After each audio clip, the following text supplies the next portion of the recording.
Attention carriers, brokers, and dispatchers. You're tuned into the E-Carrier Check channel, where we bring you the insider tips, tricks, and insights to drive your sales and logistics business to new heights. Each week, your hosts, Jared and Nate, sit down with the top professionals in the industry, diving deep into everything from prospecting and cold calling to maintaining carrier relationships and maximizing your bottom line. Learn real-world strategies, hear success stories, and get actionable advice you can implement in your business today. So buckle up and get ready for an entertaining and informative ride. This is the E-Carrier Check channel, your source for can't-miss logistics intelligence. Stay tuned.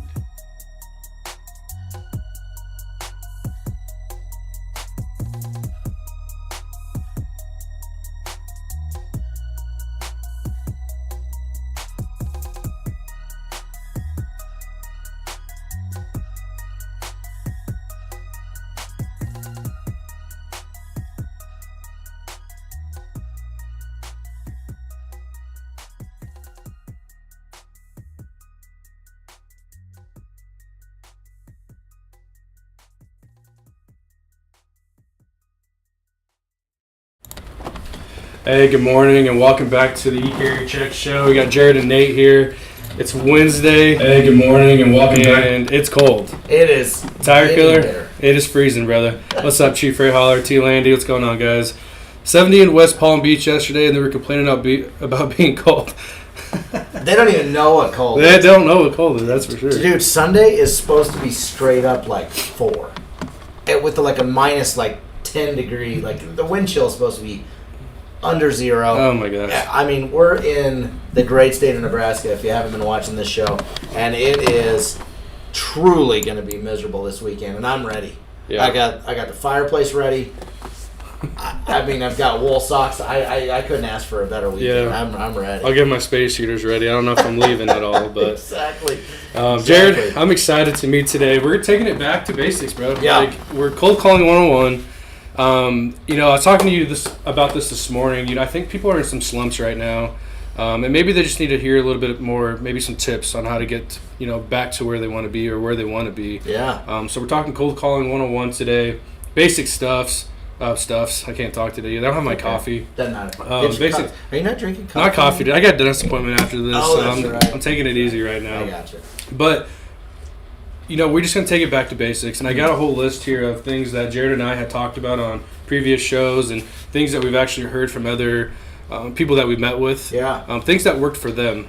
So I'm excited to talk today. I got a whole list. But, Jared, how's your week been? I know you talked with a broker earlier this week about a new customer he just brought on and kind of the journey he took to get to that customer.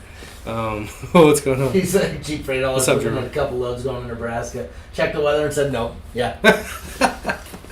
Yeah, that diesel gels up. It's a real issue. I love that. That's so good. It is a real issue. We used to have to plug in our trucks when we had them here. It was kind of wild. Yeah. It's a real issue. How long did it usually take for them to get to a point where you're like, okay, let's hop in and let's get Lord, going? I've seen some crazy stuff. Farmers out here do the craziest things. I've seen space heaters under trucks before. Really? It's a real thing. It can screw over your truck for days.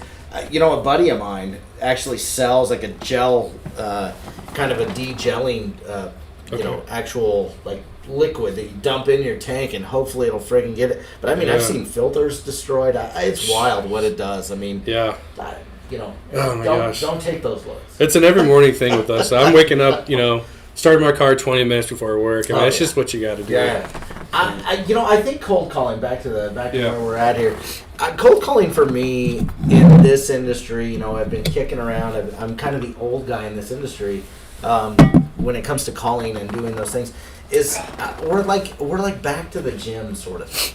Yeah. The gyms are full. You drive by a gym, they're all full. It's like the same thing with cold calling. The cold callings are heavier right now.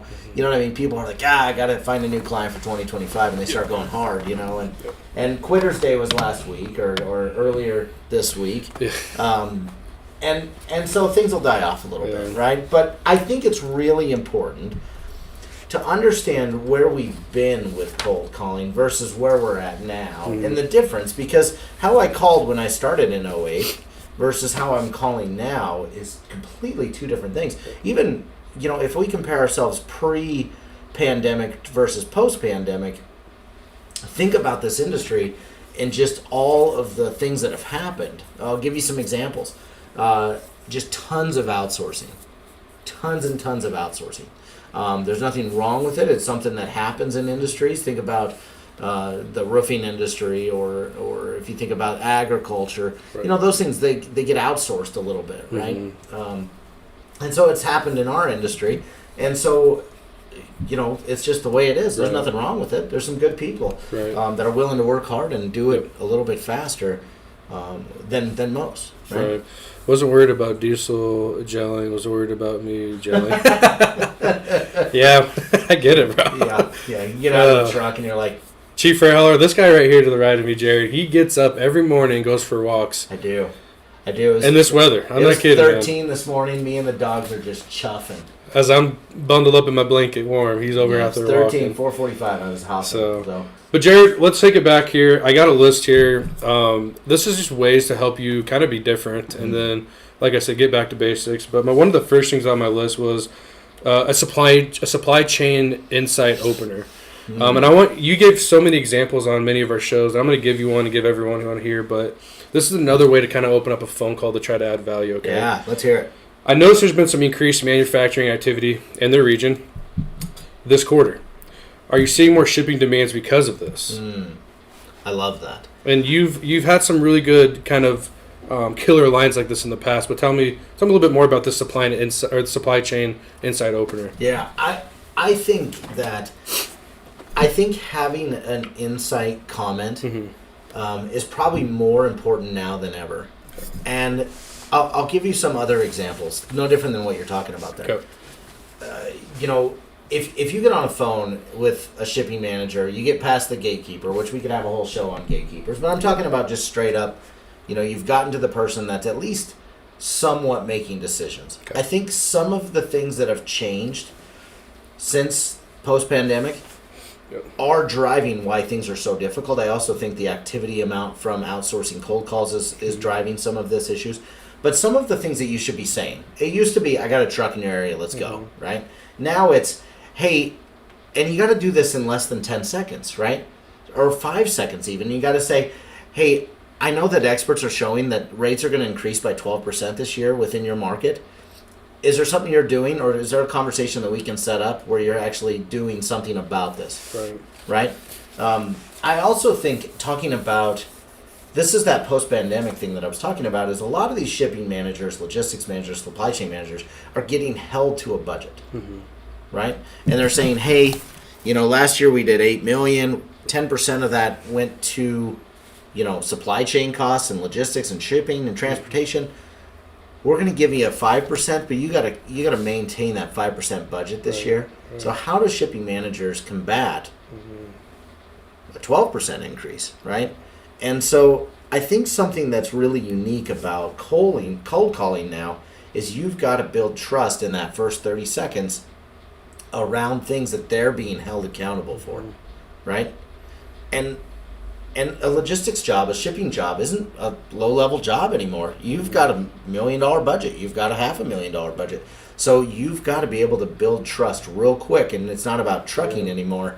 It's about how do you help them reach their goals. Right. That kind of leads me into this, the 3x3 rule. And you said before the show it could almost be 4x4. But if you could try to identify 3 changes in their industry, or maybe 3 pain points, or even 3 ways your service specialty can address their issues. That's another way to, like what you're saying, is how do I build trust within those first 30 seconds, right? So there's the 3x3 rule, and like you said, it could probably be a 4x4. Yeah, a couple things that I think are interesting about this. Do you remember, when was the last time you guys ate Chinese food? Has anyone ate Chinese food lately? Every time you opened up a fortune cookie and you read it, you would say in bed. Right? Do you know what I'm talking about? You're like, this is going to be the best year ever in bed, right? Okay, so that same thing needs to happen with this 3x3, but not in bed. Okay? You need to start saying, read those again to me. 3 changes in their industry. With AI. 3 potential pain points they may have. With AI. 3 ways your service specifically addresses their issues. With AI. And the reason why I say that now is everyone can get a ChatGPT account, a Claude account, any of these accounts, and you need to, before you make a cold call, we used to say, we'll do some research. And what that meant was I'd get on their website, see if I could figure out who to call, see what their product was a little bit, get on Google reviews. Now, with AI, you can do these things with a click of a button, right? So you got a fortune cookie your 3x3, and instead of saying in bed, it's with AI. Claude, it's with ChatGPT, right? And those things are going to help you make you sound a little more professional, make you sound like you understand their industry, and make you sound more like a value provider. Right. You know what I mean? And you take something away too, in my opinion. It's about increasing their bottom line while decreasing your own. To a certain extent, you know what I mean? And then it gets into, we could have a whole show about this, Tire Killer, or even Cheap Freight Hauler, Jerome, is how do you guys maintain, there's thousands of carriers that went out of business last year. How do you maintain from that standpoint of continuing to push your shippers, push your brokers? Yeah. I got to have an extra $50. I met a broker this week that moved 1,700 loads last year. It's a pretty good amount of loads. Yeah. It's a lot of freight. Tire Killer, how many freight bills did you move last year? I'd be interested to know, right? And when I was talking to him, I said, what would happen? Because he was talking about how he needed to increase his margin. And I said, what would happen if you asked for another $20? Huge difference. So think about that when you're negotiating, you're cold calling, or you're getting those calls, or you're calling in. How can you negotiate? That's really important for you guys this year, I think, as you try to maintain margins, because we can't have another 24. We can't have another 23. There's been too many scars. There's been too much going down, right? Okay. So back to cold calling, those 3x3s are really important that you're utilizing today's technology. That's a huge difference between post-pandemic versus pre-pandemic, right? Yeah. The 4x4, the add-on rule here, though, for me, is what changes are they seeing in their industry, but how do you become an expert for them? And the fourth one, the 4x4 rule there, is now going to be, they want to hear your voice as an expert of what you can do to help them accomplish their goals within your industry, right? Yes, they may be in manufacturing, they may be the shipping manager in manufacturing, but they're really a hybrid guy and they're in our industry, right? So he needs to understand what you know, and that could be, well, we're seeing increases in freight volumes, and here are 3 different, if they're shipping produce, they're saying that should increase by 14% this year. Right. If they're seeing hazmat, there's little things like that that are already being published that are saying those things. I like that, Jared. I think what ties into this as well, everything is paid for and know when to fire a customer. Everything's paid for and know when to fire a customer. Hold on, say that again. Everything is paid for and know when to fire a customer. Yeah. Saying no this year, I think, is extremely important for people. And that's all the way up and down, from carriers to shippers to brokers to dispatchers even. You know what I mean? Not everything is good business. Right. Not everything works for people. And somebody asked me the other day, specific to around cold calling, like, well, we don't know if this is a good lead or not, or we don't know if this is a good one. And sometimes, honestly, when was the last time you went swimming? Probably over a year ago. Have you ever jumped into a lake or a pool that was colder than you expected, or hotter than you expected? Yeah. Unfortunately, sales is like that. You don't kind of know what you're going to get until you jump in. Yeah. You know what I mean? Yeah. And I'll be honest with you, I got to tell you a story. We were at a hotel. This was the wildest thing ever. This was in Kearney. I almost peed my pants. We were in a hotel, and when was the last time you peed your pants? I don't remember. That's fair. Don't admit it. But we were in a hotel in Kearney, Nebraska, and their water heater was shorting out. Oh, no. which then was spiking the water temperature. I jumped in to a friggin' pool it was like a hot tub. It was $1.05. Yeah. It was wild. I was like, what's going on? I loved every second of it, but I didn't. Yeah. I'm not going to talk about the pee in the pants part. Lost a shipper last month. Broker came in and price was $600 less than me. Shipper said you can keep it if you match the price. Yeah, unfortunately, man, I hate that these things happen. So some of you probably, I don't know if you've seen this comment, but Cheap Freight Hauler said, lost a shipper last month. Broker came in with the price $600 less than me. Shipper said you can keep it if you match the price. Yeah. This is unfortunately a shipper that doesn't maybe value. Would you say relationships, maybe? Your relationship. Yeah. Yeah. That's a good way of putting it. And I think that it's worth your time. Run your prices like you still owe on your equipment. Yeah. I totally agree. Yeah. There's that old, that, hey, here's just some random advice. And I wouldn't react to each situation. And I'll tell you, that situation may end up turning around for you. You just don't know. And I'll explain to you what I mean by that is sometimes there's moments in life that happen that you don't know if it's a good thing or a bad thing, right? Have you heard that Chinese proverb where he talks about his kid and they lose all their horses and next thing you know, the guy goes, well, how do you feel about that? And he goes, I don't know. And then the next day the guy gets, they find 3 horses and he's like, wow, this is incredible. All of a sudden these 3 horses show up and he's like, yeah, this is going to be incredible. And the guy was like, yeah, I don't know. Mm-hmm. Right? And then the next day his son's trying to tame one of these wild horses and breaks his friggin' back. Mm. And he's like, well, this is a terrible news. And he's like, I don't know. And then the next day the guy comes in and says, hey, we're drafting for the military, but everyone has to go. And he's like, well, my son broke his leg and his son didn't have to go to the military, right? And he's like, I don't know, right? Here's my only thought when it comes to the $600 or less, okay, is that if a broker's coming in at that less of a margin, maybe he doesn't end up covering that load. And when he calls you next time, well, guess what? It's going to be $800 instead of $600, right? So you don't know what the end up immediate reaction is of this, right? You may end up getting horses, or you may not, right?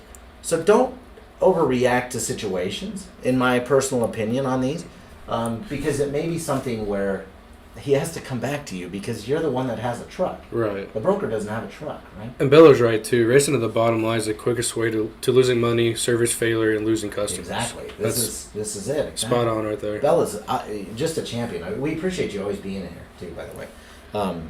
She's a good person. Shepherd's is did he mean to call it hood to me, but they were pressured by their customer. They're always going to choose the customer over the carrier. Yeah.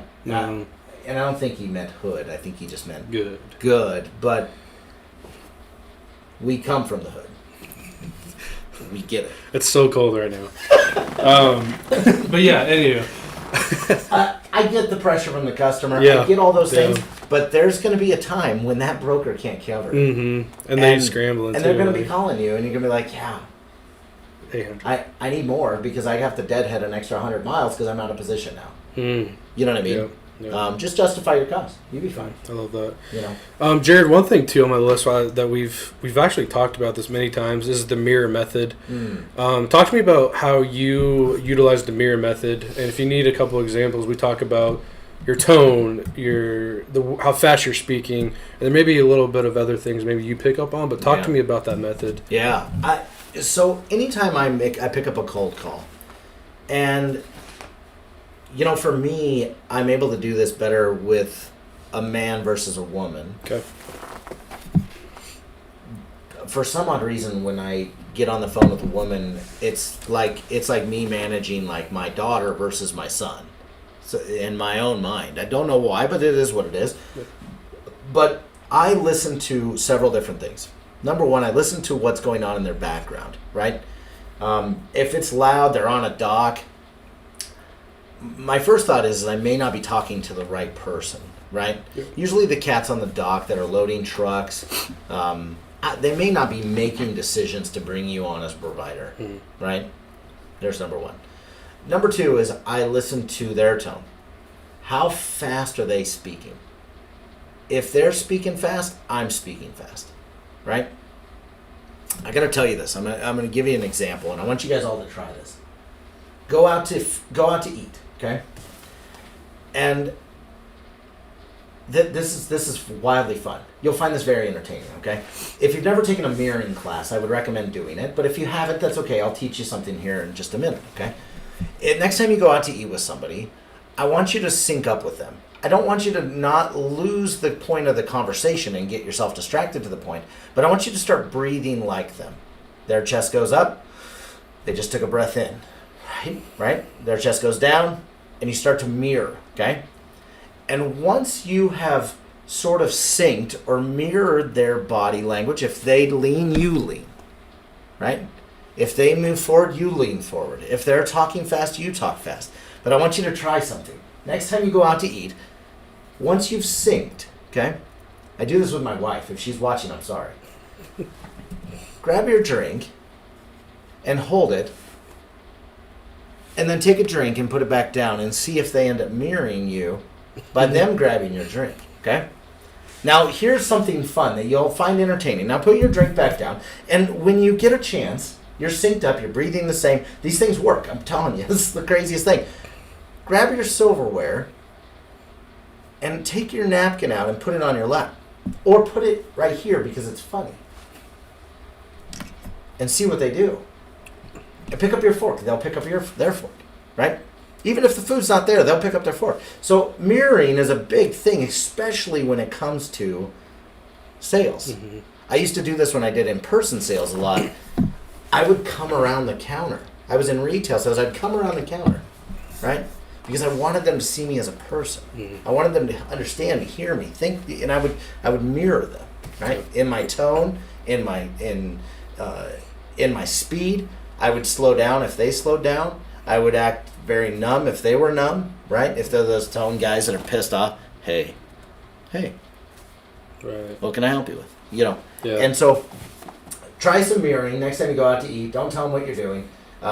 If you want to find some interesting stuff, go to ChatGPT and just say, hey, I want to mirror more people. Tell me more about this. It'll educate you all until the cows come home, right? Yeah. It's very entertaining. I've done this to my wife a lot where I'm like, I'm drinking, she's drinking. And I can actually almost get her to drink faster if, maybe I'm trying to get her drunk or take advantage of her or whatever. I don't know. But I'm just throwing it out there. I apologize. I have my own weird way of talking. But I'm just saying, I love that. Pace, mirroring, breathing, all those things are really important when you're picking up the phone. Right. How about the pause? You love the pause. Like, when are we pausing? When's the perfect time? Huge pause guy. Big pause guy, okay? Anytime you're communicating with somebody, the pause is where you negotiate, right? The pause also brings up curiosity, right? So if I'm talking to somebody and I want to make a point, I like to pause for at least 2 seconds. Okay. Hey, this is Jared over at NTC. And the reason for the call, did you catch the pause? I just paused for a second, right? And the reason for the call is, we run some RGNs in the Seattle area specific to, your area with this type of equipment. Mm-hmm. And I'd like to see if there's 10 minutes this week where we could talk about, and I'll just pause in the middle of a sentence just to let them know and to go, okay. Yeah. I'll just pause in the middle of a sentence, right? Because I like the pauses. I'm a huge pause guy. In fact, I do this to my kids all the time. It pisses them off. I'll actually take 3 to 4 seconds. I'll be like, hey, I've got to tell you about my day. And then I'll just take a drink of soda. I'll take a bite of my thing, and they'll be like, what happened? Yeah. Right? So pauses are good cliffhangers to a statement or a time when you want to make a point, right?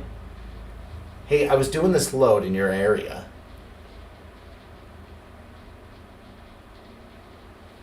Okay, right? You see where I'm going with that. So I think it's really important to understand when to pause, how to pause, and how to utilize pauses effectively when you're communicating, whether it's in person or over the phone. Right. And I think it's good to think about, okay, when did I pause and how often did I pause in that conversation? And these are things maybe to think about after you're off the phone, of course. Yeah. If you're anything like me, when I first started sales, I was almost to the point where, like, okay, I got to get my point across. I'm really talking fast, and you kind of helped me with this. And but I learned to kind of just, okay, here's what I'm going to say, but then throw that pause in there. So I always try to do that when I'm talking to anyone in life right now. Right. Because there are some times where I'm like, I just talked for 15 minutes. I don't even think I was breathing, right? So it's like, okay, I think if you think about, after those calls, and you got to think about, okay, what was I doing? Maybe what can I do differently? Yeah. And throwing that pause in there is super helpful. Yeah. For So you I love carriers, real quick, that deal with brokers on a daily basis, I would be, when I'm communicating to brokers or I'm dealing with my shipper, I'm a big fan of when price is said, okay? I repeat that back and I pause. Oh, 1550. And then I pause. And the reason why I like to pause, especially if I'm a carrier, because I used to be, dispatcher for carriers, right? When we had over the road guys and stuff like that, is then I could see where they were at with their price. If they were just cutting a bottom line, there's a lot of loads, and the transparency thing, we could have a whole show on that. Oh, gosh. If they're cutting it close, you can kind of tell in the tone of their voice if they're desperate or where they're at, or if you can get an extra $50, $100, $200. I think it's really important that you pause after they say what their rate is, just so you know. Okay, so I like that. Yeah. A couple things, guys. We're about done here, but I think these are very important still. The 3-touch system. You got your initial call.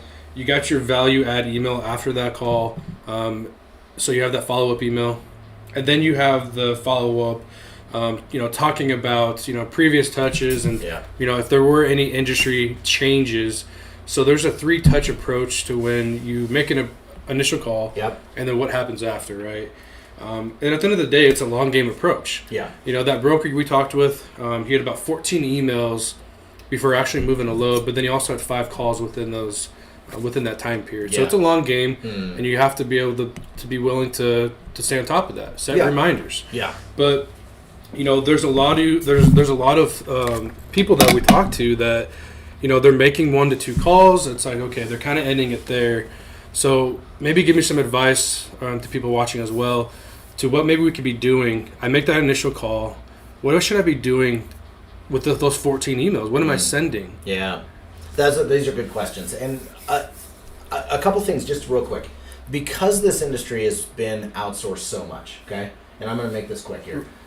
Record your calls for review. Exactly, and strategic purposes. Absolutely. Record yourself. Anytime you can record yourself. I had my kids record me the other night just throwing darts. And I was like, you're going to stand in front of me. You're going to have him beside me. And I'm like going slow motion, trying to see if I'm coming back this way or this way. Yeah. But I totally agree with you, record your calls. Because of the way this industry's been outsourced, I can tell you right now, it doesn't matter if you're a carrier, a shipper, or a broker, trust has been broken across the system. We took a glass friggin' Voss. Do you call it Voss or Vase? Also, I thought you were talking about Voss water for a second. No, you not lost. like that. No, but vase, I do vase. You go vase? I go Okay, vase. Vase. So if you throw a vase and it shatters, that's been this industry. Yeah. The outsourcing, the double brokering has put everybody on edge. We called some carriers this week. They didn't even want to talk. They were like, we're not interested in dispatching. I'm like, no, we have an opportunity. We want to talk to you about a load that this broker's trying to move. So we had to calm them down, right? It's kind of an interesting situation. But what I can tell you is that things this year are going to take longer, okay? Those emails, what are you going to say in those 14 emails? You're going to send and you're going to add as much value as possible. It's going to be articles. It's going to be things about their industry. We talked about that 3x3. It's going to be things about their industry. It's going to be things about your industry. It's going to be anytime you booked a load that potentially had one of your own guys running in that area, you're going to tell her, hey, I had a guy coming into Kendrick, just so you know, and name a local city that's close, right? You're going to say those things and you can't just barrage her with stuff or him with stuff. You got to keep going, right? So this year is going to take longer. So my recommendation with cold calling is get minimize your pipeline, and get deeper with it. Build build trust, build value, and those things can't be an inch deep and a mile wide. They've got to be a mile deep and an inch wide, and make your pipeline more liquid and more value driven than ever. Mm-hmm. So I love that, Jared. When I think about the pipelining, and I'm a big cutback on cost guy. So if I were to have my pipeline, I'm using Excel. I'm setting reminders on my phone, or my calendar. There's something to be said about just following up, whether it's once a week, every other week, but you try to add some value. If you're unsure, get on AI, talk to us. Yeah. Let's look up some things that maybe add some value to the customer you're trying to serve. Yeah. You're trying to get your foot in the door. So there's many things you could be doing or looking into to add some value. Yeah. Don't overthink it. I totally agree. There's something said. There was a gal, I don't know if she's even watching today or not. There was a gal that I talked to yesterday, and I haven't had a chance to respond back to her. But she said, hey, a lot of my clients are in LA, and I don't want to bother them this week. And I'll be honest with you, a value-added provider would say, I need to call my clients in LA and see if they need something out of the box this week. Yeah. Hey, I know you got a lot going on. Is there something I can do that's kind of outside of the box? Maybe you need to move your stuff out of your warehouse and we're just taking it across town. Or maybe you need a flatbed because we need to move some stuff. Or something out of the box. They just want to know that you care, that you're trying to provide value. And, are you busy bothering them? Maybe. But they'll tell you, hey, I don't have time right now. Okay. We just wanted to see if there's anything outside of the box. We're checking in on you. We care about you as a human. And that's a real thing, right? So, be more human this year. Be more consistent. Just be genuine. Gosh, dang it. Don't read a script. I mean, if you need to read a script, I get it. Just be genuine. Be who you are and provide some value. Bingo. If you guys are looking for some more content, Matt Easton, he has been bringing the house on LinkedIn. Oh my gosh. Every day it's a daily sales tip, and it's super short. Watch it, move on. But it's super good stuff. Connect with him on LinkedIn.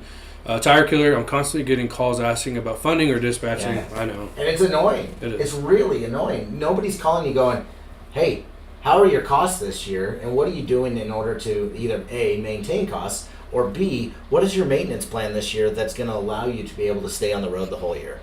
Those are some interesting questions. Right. That could have been a dispatcher call right there. Right. Now they're just saying, well, what are you doing about this? You know what I mean? So everyone's kind of just... they're just throwing friggin' spaghetti at the wall, and you don't know if it's cooked or not. Right, mom spaghetti. You guys, I appreciate you for tuning in. If anyone's that's dealing with those fires out there, or have family or friends out there, we're thinking about everyone. Sorry, everyone's going through that. Yeah. Hopefully, we get this settled sooner than later. But I know quite a few people out there that are a couple friends actually of mine that are moving back home just because it's kind of hectic. So, everyone, safe travels if you're moving, and just stay safe out there. You guys, tune in Friday, though. We do have 2 special guests coming on. Yeah, I'm excited about that. I'm really excited. Let's add some value. That's what we're here to do. So tune in Friday. If you have anything, want to reach out to us and network, we're always up for it. Send us an email, give us a call.